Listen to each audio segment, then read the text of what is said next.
மராட்டிய மன்னன் சிவாஜி ஒரு இந்துவே கிடையாது. அவர் இறந்தது 1680. ஆனால் இந்து மதம் அந்த வார்த்தையே வந்தது 1825. மருது பாண்டியன், புலித்தேவன், குயிலி, கட்டபொம்மன் இப்படிப்பட்டவங்கெல்லாம் ஆங்கிலேயரோட போரிட்டது மதத்துக்காக இல்லை, அவங்களுடைய நிலத்தை பறிபோகாமல் பார்க்கறதுக்காக தான் அவங்க போரிட்டாங்க. பாண்டிய மன்னர்களும் சோழ மன்னர்களும் சேர மன்னர்களும் போரிட்டது கூட நிலத்துக்காக தான். அவங்க சைவம் வைணவம் அப்படின்றதுக்காகலாம் சண்டை போடலை. திப்பு சுல்தான் ஆங்கிலேயர் எதிர்த்து போராடியது அவனும் அந்த மண்ணுக்காக தான் போராடினே தவிர ஆங்கிலேயர்கள் கிறிஸ்துவர்கள்ன்றதுக்காக போராடலை. அதுபோலதான் சிவாஜி அவுரங்கசீப்பை எதிர்த்து போரிட்டது அவர் ஒரு முஸ்லீம் மன்னர்ன்றதுக்காக இல்லை, தன்னுடைய நிலம் பறி போகக்கூடாது என்பதுக்காக தான் அவர் போரிட்டார். அவுரங்கசீப்புக்கும் சிவாஜிக்கும் நடந்த போர் மத சண்டையே கிடையாது, நிலத்துக்கான சண்டை.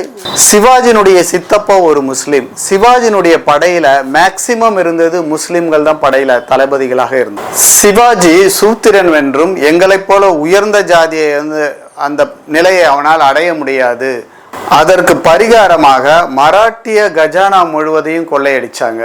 அதுக்கு மேல சிவாஜி இறந்த பிறகு அவர் கைப்பற்றிய நிலங்கள் எல்லாம் நாங்கள் தான் பேஷ்வாக்கள் சொல்லிட்டு சூழ்ச்சியால இவங்க கைப்பற்றினாங்க.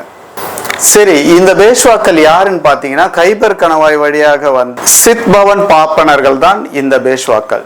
இந்த ஆரிய சித் பவன் பாப்பனர்களும் யூதர்களுடைய மரபணுவும் செக் பண்ணப்போ ரெண்டும் ஒரே மாதிரி இருக்குன்னு சொல்றாங்க. தனக்கென்று சொந்த வரலாறு இல்லாதவன் நம்ம மண்ணுக்கு சொந்தமான வரலாற்றை ஆட்டையை போட்டுட்டு இருக்கான். ஆரிய பார்ப்பனர்கள் மரபணு அடிப்படையில் பட்ட அவங்க தமிழர்கள் கிடையாது, ஆக்சுவலா இந்துவும் கிடையாது, அவங்க ஆக்சுவலா இந்தியரே கிடையாது. இந்த செய்தியை நான் முகநூல்ல எம்ஐ ராஜா பகுத்தறிவு தென்றல் என்பவர் வெளியிட்டு வந்தாரு. படிச்சதுல பிடிச்சிருந்தது. நன்றி.